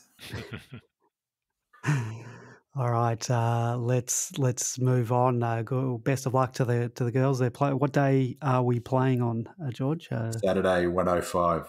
The girls, yeah. Casey Fields. Excellent. All right. Let's move on. We have changes. GWS Giants Sunday 6:10 p.m. I'm always, do we change a winning lineup or not? I put up a post on Facebook today. A lot of people don't want to make any changes to a winning lineup. George, any changes? It's going to be difficult, I think. The only possibles might be Jetta and Hunt, but because we don't know what roles they're necessarily playing, we've got Hibberts available, Bowie's available to replace them if needs be. The reports from the practice game against North, I think it was that Melcham's available. Dorr played well as well. But really, those 2 are the only that I can see at this stage. Nathan Jones is fulfilling his role quite easily, coming on, being an impact player. We don't, again, it's all about this role playing, and we've got the coaches are the ones who will be able to decide what players they need to fill the roles. So we'll have to wait and see what they think. There's no reason to drop anybody in the side, though. It's not like it's glaringly obvious that somebody has to go out. 2 wins and players playing pretty well is a pretty good formula. Yeah, there's lots of cliches in footy. You know, the big men don't get any smaller, and you don't blame injuries. And you know, there's a lot of nonsense ones too. But you know, the one that I think I hold true to is that you don't change a winning team. I mean, it goes. You know, unless you've got a Viney or someone who is an absolute top shelf best 22 coming, you know, that no one's going to sort of get their nose out of joint. Sort of from a culture perspective, it's a really tough thing to do, to ask your players to perform in a particular way, particularly as George notes, the really thing at footy these days is everyone playing their role and doing what their job is. And if they do that, to then drop them, you know, that you do that. So that's a risky thing to do, because then you're, you know, it sort of cuts against the message of, you know, do your job. And, you know, so like someone like Hunt, for instance, he may well have done his job and we don't know what that was, but let's say it was Butler and he shut Butler down and, you know, only got, you know, his 9-10 possessions or whatever it was, might have only been 8. You know, but he's sacrificed his game to play his role. Then, you know, to bring a Hibbert in for him, for instance, yeah, that's can be a difficult thing to do. So, you know, it's a truism footy. You keep a winning team, and that, you know, they played a great game of footy. It would be tough to drop any of them. A lot of pressure on. Well, pressure will probably be starting to mount for GWS, given that they're 0-2.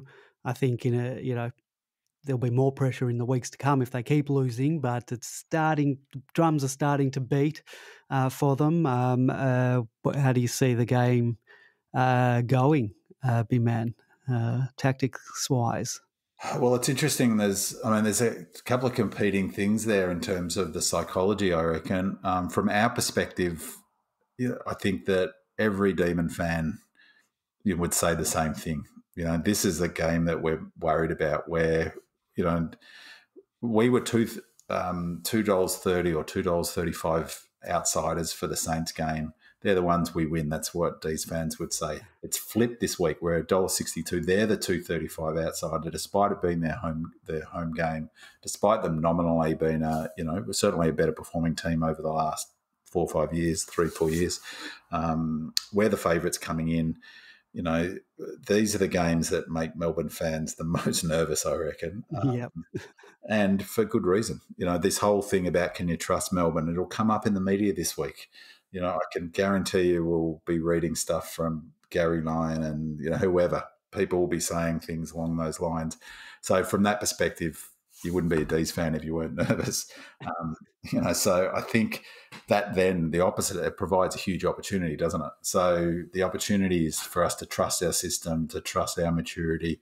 You know, if we're on, I think, you know, for us, if we're on, and that means that all of the players are doing the defensive running. So the particularly like the players like the Olivers and the Brayshaws and the those mids, defensive running so critical. You know, Jordan is doing that running. I think, you know, you've got Spargo doing that running, Nibbler. We're on collectively in that, from that defensive two-way running aspect, and you know, we're switched on in terms of keeping our defensive structure set up properly. They're going to struggle to kick a winning score against us, and I'm really confident we'll win. So for me, it's if we're psychologically ready for the game, then we'll win. And for me, that's not the coaching staff. This is 100% on the players. That's what, you know, I really believe. The coaches can do all of things, do all the, you know, the rah-rahs and the talks, and, you know, make sure they do their job to get the players in the optimal position to win. But ultimately, it's the players, and this is their first opportunity of 2021 season to put a flag down, because the first 2 games have allowed us to put that flag down, and now's our chance. But the opposite is the Giants. They're under massive pressure as a footy club. You know, here's my tip. They lose this, there'll be talk following this about Cameron's position, because they'll be down 3-0, having made a flag 2 years ago. It's as big a drop-off, really, in some respects, as Adelaide. After that, they got touched up by Richmond. Then, you know, they've been in the wilderness ever since. They they lost at home in a game they shouldn't have lost. There was a controversial umpiring decision, but they should have won that game. They go to Perth, 30-degree heat. They get beaten by a team that they were overwhelming favourites to beat. They travel back, wouldn't have been back in their beds till well after midnight on a Sunday. And then we're talking about it beforehand, is that their home game, but they've got to travel to Canberra from Sydney. So they'll be under massive pressure. But to be honest, I don't think their game plan stacks up. They're still in that sort of that game, that transition from a contested ball clearance team that we were at. And it's no small thing to change your tactical setup the way we have. I think there are a lot of challenges, and they've struggled with it. And I don't know, and if you watch any more of that Amazon series? So I haven't got to the point where Caniglio has been dropped, but I must say I have not been impressed with either Cameron nor Caniglio, and I don't know if that's just the way they've presented it to us, because often with reality programming, which effectively this is, they can sort of skew the narrative to present it in a particular way, and I'm not, but just hearing Caniglio talk as a captain, as a leader, I don't see him as being a leader, like other players I've seen in the past. Like I look at a guy like May, who isn't our captain, but just how he sort of is a general on the field. How I've seen him talk to players, just on the limited things I've seen. But when I've seen Caniglio in the rooms, he just doesn't command my attention. I got bored sort of listening to him. I'm almost falling asleep. And I don't think just because you're a good player, and obviously his form was down last year, and that may have affected even his leadership ability, but I didn't see him. He didn't strike me as someone who can fire up his troops. So no, yeah, but I'm not up to the point where he got dropped, but yeah. Yeah, well, the reason I ask is because I don't think they did push a narrative particularly. I thought that was one of the strengths of the shows. So it was very focused on the individuals within it. So Caniglio, so it didn't feel like that they were pushing a particular sort of narrative that these guys are bad or this club's good, and in fact, I would have preferred, I think, as I said last week, more of the insight into the operation of the footy club. The reason I asked was my vibe was, just from even with the limited information they had, it didn't strike me as, I don't know, it just didn't strike me as a sort of super positive environment. And I agree with what you're saying about Cogs, how he comes across as a captain and his self-doubt. I mean, that was part of the story. They were exploring that. But what I was surprised at is the seeming, and again, it might be exactly as you say, this is how maybe they haven't given a proper full picture of the club. It didn't seem they were wrapping the right supports around him. And even the decision to drop him, they picked him the next week. It was like, that doesn't make sense in the context of a season or how you manage people. It just didn't make sense to do that. And so that was the reason I think that they're at a sort of difficult moment as a footy club. The AFL would be super worried, I reckon, because where do you go from here if they have to sack Cameron? And I just don't think their game plan stacks up. They don't score enough. They didn't all last season. They couldn't move the ball at all. I watched a bit of that game against Freo. They were just hopeless. They've lost Reid, who's out for 2 games, lucky not to be more, or arguably if you think he got pushed into that contest. So that's huge for them as well. Again, though, it's sort of, these are all of the things that set up for Melbourne heartbreak, don't they? Yes. The other, I watched their game against St Kilda as well. They've had a pretty hard run. That was played when most of Sydney was underwater, including the ground, and they were absolutely exhausted at the end of that game, both sides. Then they've had to go to Perth, and as Binman just said, play in 30-degree heat and get absolutely pantsed in that game. But I think what Binman was alluding to before was exactly right. The loud banging noise in the background is the premiership window closing for GWS. A couple of years ago, they had Cameron, Finlayson and Patton as a very, very potent forward line. None of those players are currently on the ground. Finlayson just may be back this week, but very unlikely. Hogan they've recruited. He's not available this week as well. Binman's noticed that they're not kicking goals, and that's their fundamental problem. They have no forwards other than Toby Green. So Toby Green actually kept them in the game against St Kilda. Without him, it would have been an easy win for the Saints. Coniglio and Kelly look like they both want to be traded. There's no enthusiasm coming from either of them. Taranto's, as a result, is severely down on where he has been in the past. They're just not the team that they were 2 years ago when everybody thought, how long is it going to be before they take out their first premiership with the depth of talent that they've got? Well, the talent's walked out the door, and the ones that have stayed just aren't looking the same as what they were when they've arrived. So, but again, with the MFCSS running strongly, this is the game that we should account for them pretty easily. But at the end, they're still a solid side and a reliable side. They're not going to be challenging for any premierships, even finals. But from our perspective, these are the sides that we've got to beat. We've got to beat the St Kildas. We've got to beat the GWS. If we're going to play finals this year, and then you've got to beat these middle of the range and lower sides. We can't afford to throw these games away. And it was pointed out today that if we win this game against GWS, it'll be the first time since 2005 that we've won the first 3 games of the season. That's a pretty nice record to get out of the way. But our opportunities are certainly available to us this week. Totally. And if you've got just history is any guide, you've got to bank your points early, don't you? Not many teams turn around their seasons, as we're touching on last week. You've just got to bank your early wins. They're just gold. Total gold. And it's the ones where you look back in the season and go, 4 points here, 4 points there. I mean, obviously they all add up. But it's the psychology, isn't it?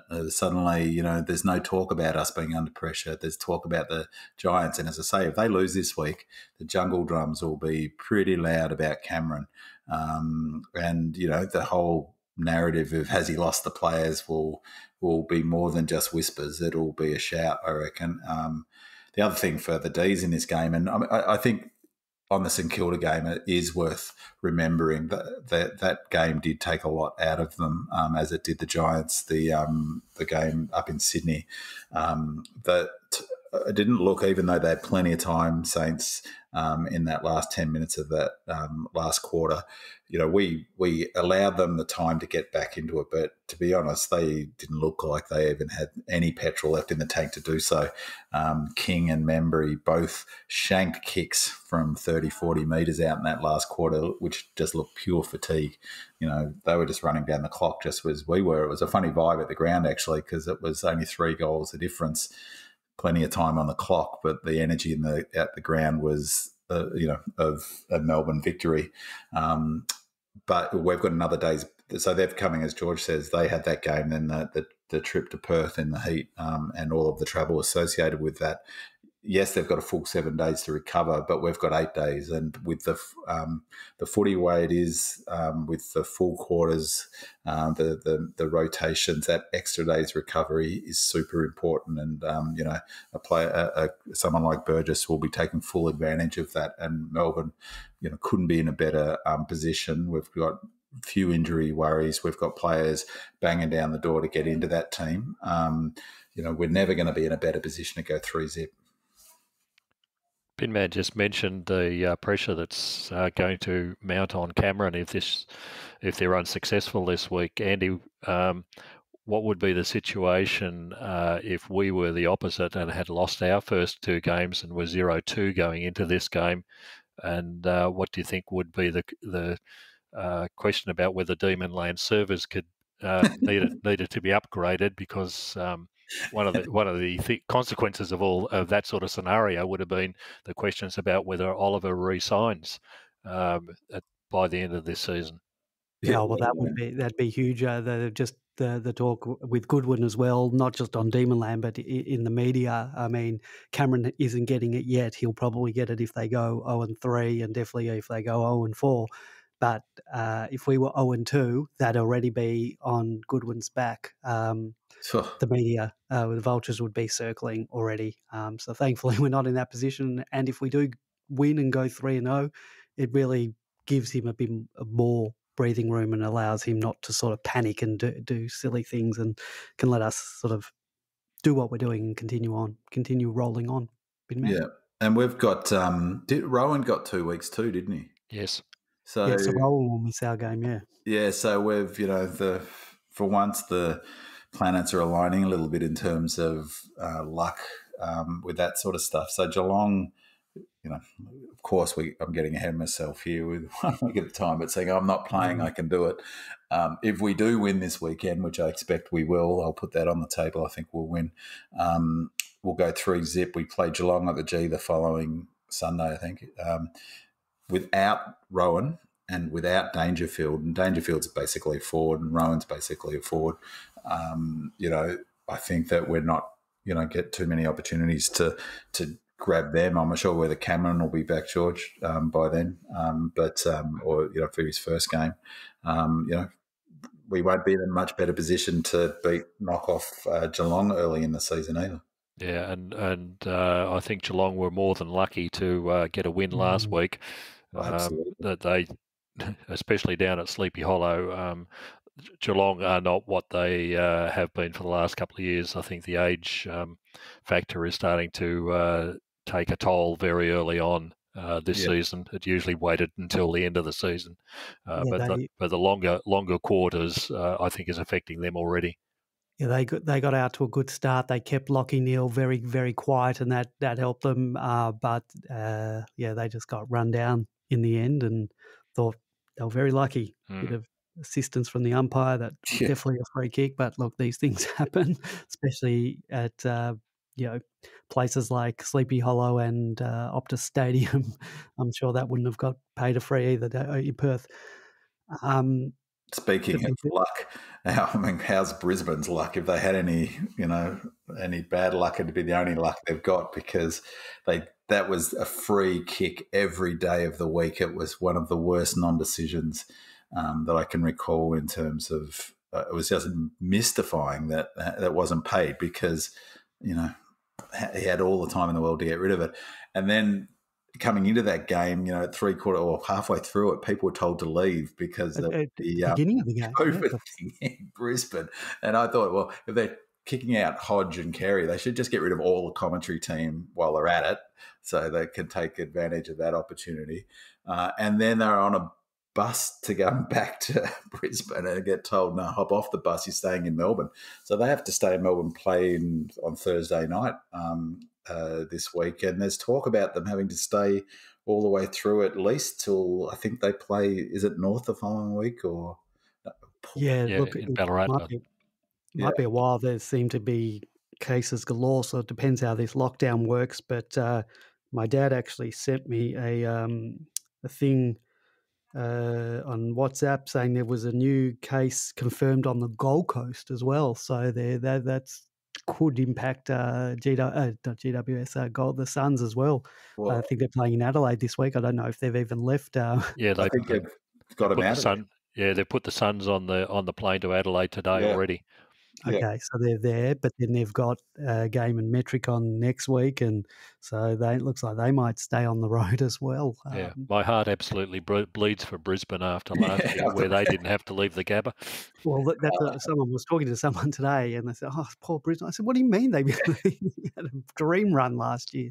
So they can stay on the road for all I care. The COVID god is a tough one. Yeah. Just in terms of I didn't talk about our injuries, but Burjo put out his video on YouTube just in regards to our injuries.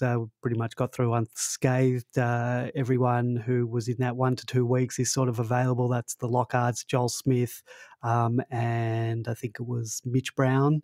They're all available to play for Casey this week. The interesting thing as well, he said that Wiedemann was 2 weeks away, but he said that they put up a graphic and they had Ben Brown as being 3 to 5 weeks away, which he's sort of been 3 to 5 weeks, the last 2 weeks, and 4 to 6 within the last 5, 6, 7 weeks. So I don't know what's happening there, but he did then say he'll probably start playing or training, or playing at least for Casey, within 2 weeks. He mentioned both Wiedemann and Brown playing within 2 weeks. So I don't know what that 3 to 5 graphic, whether he got something wrong there or not sure. So hopefully we get to see Ben Brown sooner rather than later. I don't think Casey's got another practice game until the 10th of April.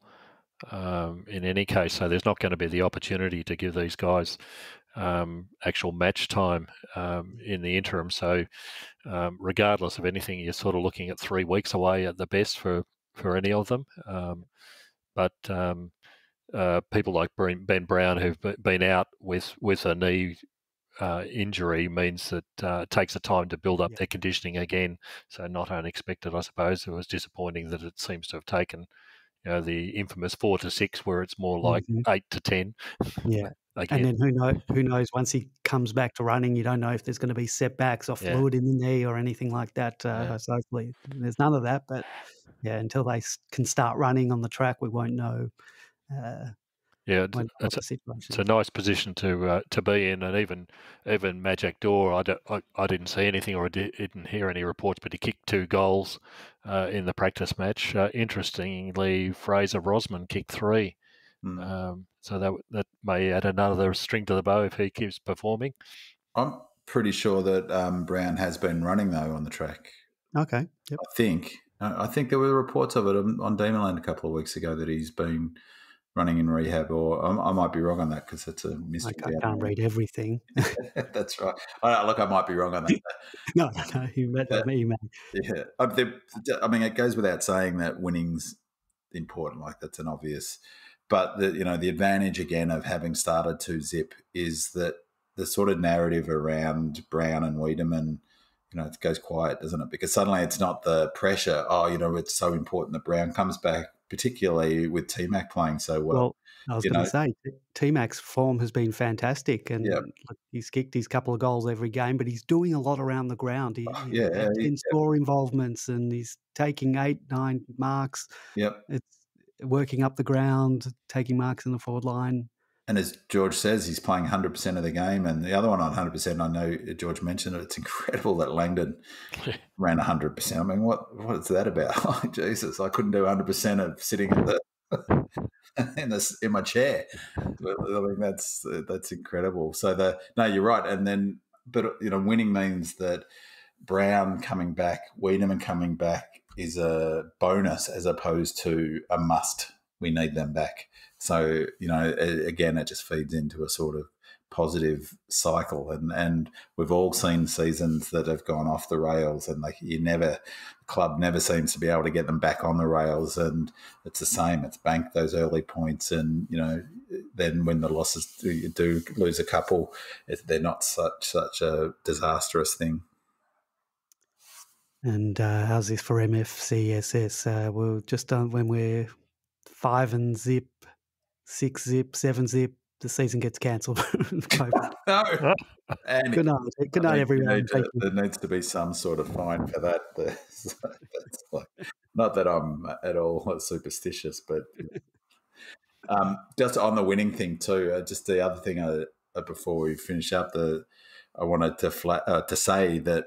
Again, it was great being at the footy, and I was there for 15 minutes before, and I had I really like it up high, and had my binoculars, as I always bring my binoculars, and I was watching prepare early on, so I was there probably actually 25 minutes. So, and our team were down in below me in the city end, sort of warming up, and there was real evident sort of camaraderie amongst the whole team, but in particular with a couple of players with Goody who seemed like in a really ebullient mood, and he was sharing jokes with Jones and with Langdon. Langdon gave him a big sort of hug, and they were laughing about something, and Goody seemed super sort of positive as well. I mean, it's easy, I guess, better when you're winning, but nonetheless, he seemed sort of quite relaxed in the post-match presser, and the general vibe on the field and around the club seems really positive at the moment. Well, that's what happens when you win. All right, boys. I think we might end it there. Thank you very much, B-Man. Thank you, George. And we'll be back. We'll be back next week. Go D's. Go Demon women. Go Demon men. Indeed.